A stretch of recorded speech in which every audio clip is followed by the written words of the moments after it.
Hey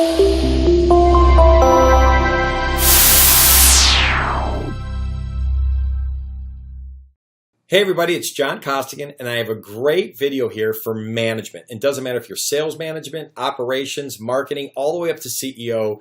I'm going to tell you a story. And the reason why I say CEO is I just spoke last week to 7 CEOs. I'm part of a Vistage speaking group as well. And I spoke to 7 CEOs, and I've always said that the cool thing about talking to 7 CEOs is these men and women, they're CEOs. And it's kind of neat when you get that audience, right? And you get them for 3 hours. So I'm going to tell you where they start looking at each other going, holy cow, this story is really hitting us in terms of how we're looking at our organization, okay? So let me tell you the story. It's called the fish story. And what the fish story is this, and maybe you heard it. If not, stay with me because maybe I'll add a couple wrinkles to it. But the fish story is this. Your fish are your salespeople, right? Those are your salespeople, and they're in the water. Well, the water, that's you. You control the water. You can control the stream. You can have the water meander. You can have the stream meander and turn or go fast like a waterfall, slow down to a trickle. The water could be dirty. The water can be clean. You control all of that, right? So as managers, you control this, and then you have your fish. So you're going to control the fish too. So for an example, if you want to take plant food and put it right over here on this side of your stream, well, then the plant food might be your comp plans. For example, if you had a comp plan that said that, the more that they sold, once they got to a certain part, then they got their kickers and they went, now 110% a goal, 120, 130, and then their commissions might go from 20, 30, whatever that may be, right? That's the plant food, right? You can also have spiffs, sales contests, and that will drive all the fish to that area where they know they're going to make the most money. I mean, it's real simple. The fish are going to go where the food are at. Sales reps, for lack of a better term, they're kind of coin operated, right? You put the coin in, this, you know what you're going to get, right? Well, same thing here. You put the food here, they're going to go there. You put the comp plan, you put the money here, they're going to go there, correct? So there's no secret there. Well, one of the challenges that I see with a lot of companies is management is muddying the waters. And let me give you an idea what muddying means. The people I was talking about here, when she was telling me the story, she said, let me give you an idea what muddy means.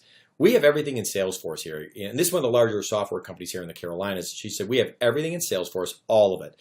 But apparently what's been happening is some of the sales reps have been taking the support people, like support engineers or software engineers, on the road with them. And then when they come back, sometimes they'll go, so how'd the call go? And the engineer's going, I don't even know why I was there, in case there was a question asked, but I hardly said anything. So management started saying, we're spending a lot of money having somebody take somebody with them, which probably wasn't even needed. So they stepped in. I think operations might have stepped in and said, hey, we're going to make you fill out this form. And on this form, it was a manual form. So it was either Word doc or Excel, but you had to fill out your name, the date, the company, the opportunity, why you want to bring this person. You had to fill all this stuff out. So meanwhile, it's taken all this time for a rep to do all this work just to bring someone with them on the road. And meanwhile, 90% of the whole opportunity and the stage and where it's at, it's all in Salesforce. So they're virtually making them duplicate all the work again manually.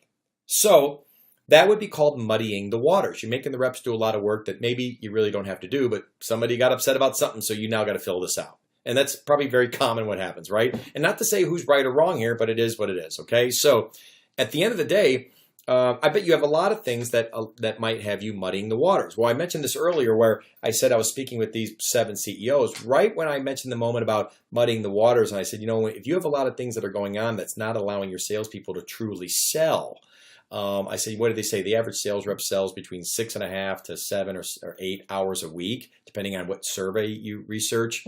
I said, you start doing stuff like this, you're going to start knocking those numbers down. It's going to be harder for them to make their numbers. Well, that's when these 2 people, actually it was Rob and Bruce, their names, they both kind of said something. And I kept speaking, and I kind of waited for an appropriate break. And then I said, hey, I noticed you 2 guys, you'd said something. What'd you mention? They go, boy, we're muddying our waters. And I said, really, how? And of course, when you're in a small, intimate session like that with 7 people, and I got 3 hours with them, we start drilling down, and they start voicing their opinions. The next thing you know, the whole room lit up with what they're all doing in their organizations as well. And it was amazing. I was like sitting there going, oh my gosh, I'm like 7 for 7. They're all talking about challenges they have in their company. And it was just specifically of what they're probably making their reps do that might be muddying the waters. So and now, by the way, before I get done here, let me finish this off. It's not just fish. So let me make sure you know the rest of this. So if you do go tell this to your managers or all the way up to the CEO, maybe you send this video off to your CEO, go, hey, take a look at this. What are your thoughts? Okay. So you have fish, but you also have turtles.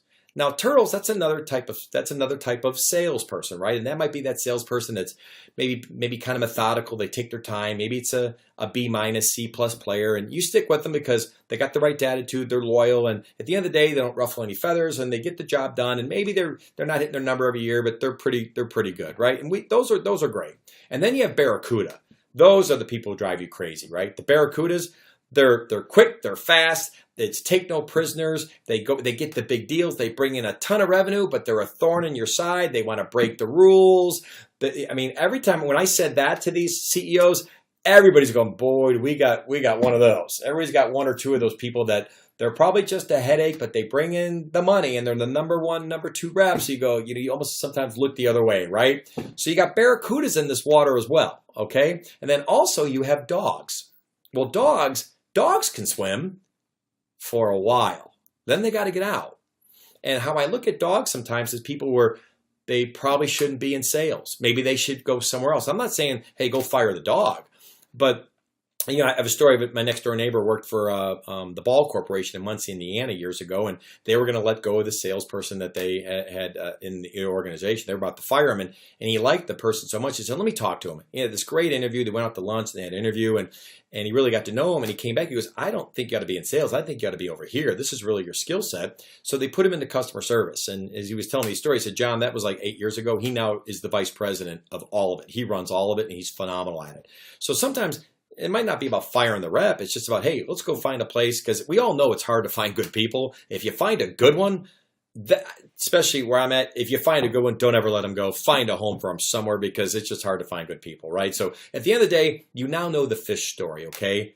Your fish are your sales reps. You can put the food where you want. You have the ability of making the stream any way you want. Try not to muddy it. And I can tell you, if you tell this story on and on, I mean, heck, you could probably tell this to your customers, and they might say, boy, do we muddy the waters here. Depending on what product you sell, if it's worth the conversation. If you can connect that story to what you may or may not do for your client. Maybe you're doing consulting. Maybe you're like me. Maybe you're doing training, right? So at the end of the day, hope you enjoyed the story. I hope it really helps your company and maybe gives some people some clarity where you can start to say, hey, let's write down the top 3 or 4 things on a whiteboard of how we're muddying the waters for our salespeople.